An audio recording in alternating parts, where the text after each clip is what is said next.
Hello दोस्तों, उम्मीद करता हूं कि आप सब ठीक होंगे।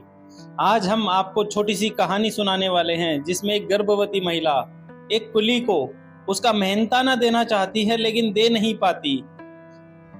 वह गर्भवती महिला कुली को मेहनताना क्यों नहीं दे पाती है, इसके लिए यह कहानी गौर से सुनिए। अब हम शुरू करते हैं हमारी आज की कहानी, जिसका शीर्षक है कुछ कर्ज कभी नहीं उतारे जा सकते। विवाह के 2 वर्ष हुए थे।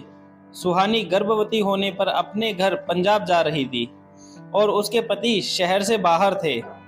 सुहानी का एक धर्म भाई था जो उसे रेलवे स्टेशन बिठाने के लिए आया था, लेकिन ट्रेन देरी से आने की वजह से वह रुकना नहीं चाहता था। इसीलिए वह सुहानी और उसके सामान को प्लेटफॉर्म की एक बेंच पर बिठाकर चला गया।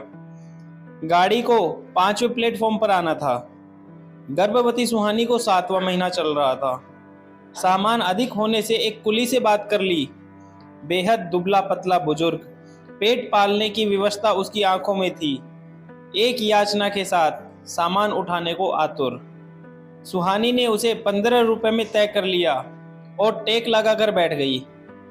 तकरीबन 1.5 घंटे बाद गाड़ी आने की घोषणा हुई, लेकिन वो बुजुर्ग कुली कहीं नहीं दिखा। कोई दूसरा कुली भी खाली नजर नहीं आ रहा था। ट्रेन छूटने पर वापस घर जाना भी संभव नहीं था। रात के 12:30 बज चुके थे। सुहानी का मन घबराने लगा। तभी वो बुजुर्ग दूर से भागकर आता हुआ दिखाई दिया। बोला, चिंता न करो बिटिया, हम चढ़ा देंगे गाड़ी में। भागने से उसकी सांस फूल रही थी। उसने लपक कर सामान उठाया और आने का इशारा किया। सीढ़ी चढ़कर पुल से पार जाना था, क्योंकि अचानक ट्रेन ने प्लेटफॉर्म चेंज करा था, जो कि अब 9 नंबर पर आ रही थी। वो सांस फूलने से धीरे धीरे चल रहा था और सुहानी भी तेज चलने की हालत में न थी। कैसे जैसे करके भागकर अपना स्लीपर कोच का डब्बा ढूंढा। डब्बा प्लेटफॉर्म खत्म होने के बाद इंजन के पास था। वहां प्लेटफॉर्म की लाइट भी नहीं थी और वहां से चढ़ना भी बहुत मुश्किल था। सुहानी पलटकर उसे आते हुए देख ट्रेन में चढ़ गई। ट्रेन तुरंत रेंगने लगी। कुली अभी दौड़ ही रहा था। हिम्मत करके उसने एक एक सामान रेलगाड़ी के पायदान के पास रख दिया। अब आगे बिल्कुल अंधेरा था। जब तक सुहानी ने हड़बड़ाते कांपते हाथों से 10 का और 5 का नोट निकाला, तब तक कुली की हथेली दूर हो चुकी थी। उसकी दौड़ने की रफ्तार तेज हुई, मगर उसके साथ ही ट्रेन की रफ्तार भी तेज हो गई। वो बेबसी से उसकी ओर खाली हथेली देखती रही और फिर उसका हाथ जोड़ना नमस्ते और आशीर्वाद की मुद्रा में।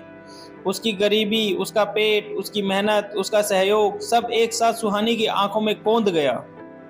उस घटना के बाद सुहानी डिलीवरी के बाद दोबारा स्टेशन पर उस बुजुर्ग कुली को खोजती रही, मगर वो नहीं मिला। फिर बहुत खोजबीन करने के बाद पता चला कि उसका निधन हो चुका है और उसके परिवार में कोई भी नहीं है। अब सुहानी जगह जगह दान करती है, मगर आज तक कोई भी दान उसे वो सुकून ना दे पाया जो उस रात उस बुजुर्ग की कर्मठ हथेली पर 15 रुपए रख के मिलता। और सच ये है कि कुछ कर्ज कभी नहीं उतारे जा सकते। हमारी कहानी यहीं पर समाप्त होती है। अगर आपको हमारी कहानी पसंद आई हो तो अपने मित्रों और परिवारजनों को जरूर शेयर करें और हमारे YouTube चैनल स्टोरी स्टूडियो 2024 को सब्सक्राइब करें। धन्यवाद।